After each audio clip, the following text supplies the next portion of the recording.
বিসমিল্লাহির রহমানির রহিম। পূর্বে অনেকে বলতো প্রবাসীদের টাকা নাকি দেশের মানুষ মেরে খেয়ে দিত।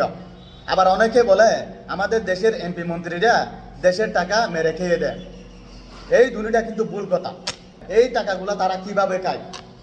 কোনো একটা প্রবাসী যখন প্রবাসে দেয় 1 থেকে 3 বছর পর্যন্ত ওই প্রবাসী এই যে তেমন একটা আর্নিং করতে পারে না।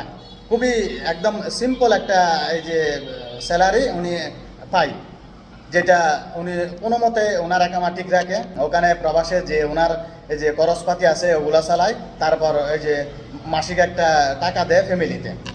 ওই প্রবাসী যখন 5 বছর 7 বছর 10 বছর হয়ে যায়, তখন ওই প্রবাসী একটা বড় টাকা মানে আর্নিং করার একটা সুযোগ হয়ে যায়।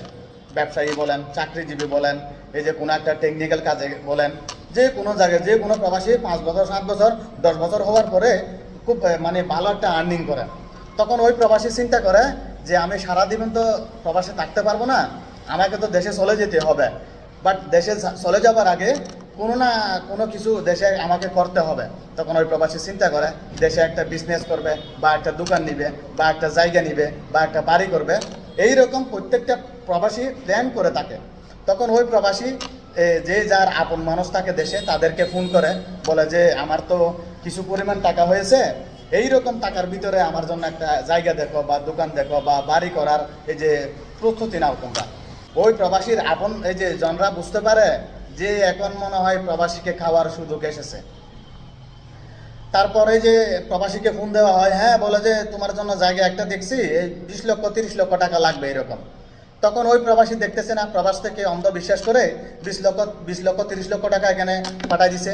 পাঠাই দেওয়ার পর ওই জায়গাটা কিনছে কত? 15 লক্ষ টাকা দিয়ে। যদি প্রবাসী 30 লক্ষ টাকা পাঠায়, তাহলে আর 15 লক্ষ টাকা মেরে দিল। প্রবাসীদেরকে সবাই এইভাবে খায়, মানে সুদাভাবে কেউ খায় না, একটু এই যে বাঁকা করে খায় আর কি। এটাই হচ্ছে এই যে প্রবাসীদেরকে খাওয়ার বৈশিষ্ট্য। এখন এটা প্রবাসীরা নিজেরাই করে দেয়। এখন প্রবাসীরা ওখানে থাকতে দেশে কিছু করতে পারে না, এই জন্য তারা অন্যজনের মাধ্যম দিয়ে অনেক কিছু করার চেষ্টা করে। যাই হোক, এবার আসেন আমাদের দেশে। এই যে আপনারা বলে থাকেন আমাদের এমপি মন্ত্রীরা টাকা খেয়ে দেয়, কেউ টাকা খেতে পারে না, কারণ সবগুলা হিসাবের টাকা। ওখানে যে একটা এই যে ফাউন্ড আছে আমাদের দেশে, ওখানে সব কিন্তু এই যে লিখিবদ্ধ আছে, হ্যাঁ, কম্পিউটারে টাইপ করা আছে, ব্যাংকের মধ্যে লেনদেন সব কিছু কিন্তু হিসাব একদম এই যে পই পই করে হিসাব করা আছে।